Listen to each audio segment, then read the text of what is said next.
Não foi fácil, mas as mulheres conquistaram o direito de votar. Em 1927, a professora Celina Guimarães Viana foi a primeira a receber um título eleitoral na América do Sul. Já a médica Carlota Pereira Queiroz, em 1933, foi a primeira deputada eleita no Brasil. Foi para a Assembleia Constituinte. Desde então, a participação feminina no parlamento vem crescendo, mas não na mesma proporção em que as mulheres avançaram em outros setores da sociedade. No Brasil, as mulheres são maioria na população e no número de eleitores, mas isso não se reflete na representação política do país. Dos 594 parlamentares que compõem o Senado e a Câmara, são apenas 11 senadoras e 45 deputadas federais. Na área política, na área eleitoral, as mulheres em todo o mundo têm muita dificuldade de se contrapor aos homens.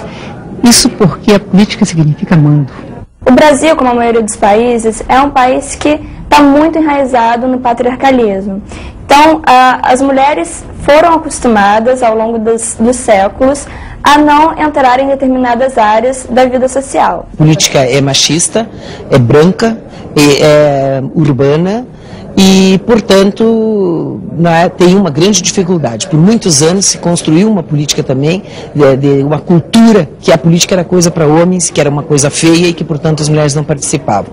E isso entrou e ficou arraigado na cultura partidária. Esta realidade não é só brasileira. Um estudo do Fundo de Desenvolvimento das Nações Unidas para a Mulher, UNIFEM, mostra que de cada 5 cadeiras nos parlamentos do mundo, apenas uma é ocupada por uma mulher. Na América do Sul, a Argentina lidera o ranking de participação feminina na política. São 40% de mulheres parlamentares.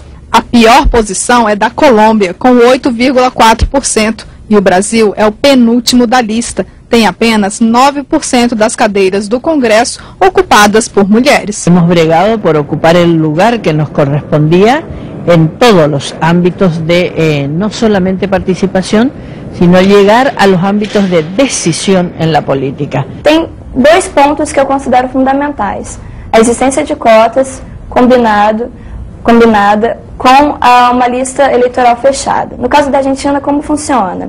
Você não pode repetir 3 nomes do mesmo sexo, e o primeiro tem que ser uma mulher. O próprio parlamento do Mercosul reflete a baixa participação feminina que acontece na maioria dos países do bloco. As mulheres ocupam apenas 15% das cadeiras. Mas eu acredito que o que se reflete no Mercosul, que é a mesma coisa que temos aqui no Brasil, que tem em qualquer outra região do mundo, e isso aos poucos nós vamos conseguindo quebrar. Desde 1997, o Brasil possui uma lei de cotas que prevê 30% de candidatas mulheres nas eleições, regra dificilmente cumprida pela maioria dos partidos políticos.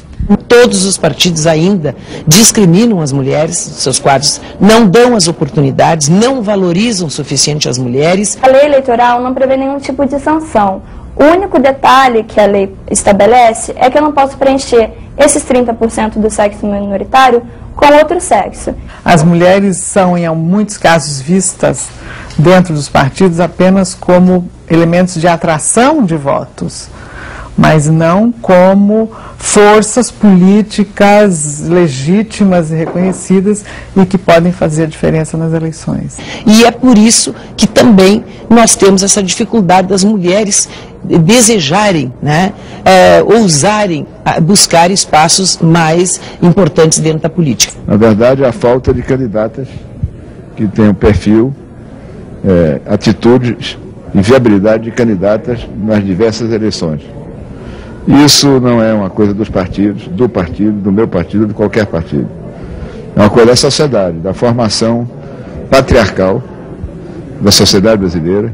O governo estuda mudanças na legislação. A ideia é fazer uma revisão da Lei 9.504, a lei eleitoral, pensando a questão das mulheres nessa lei. Quer dizer, que medidas e que ações são importantes ser feitas de alteração na legislação eleitoral que assegure uma ampliação efetiva das mulheres nos legislativos do Brasil. Mas por que é tão necessário melhorar as leis que garantam um aumento da participação feminina nos espaços de poder? Cada Assembleia Legislativa tem que ser uma representação em miniatura da sociedade.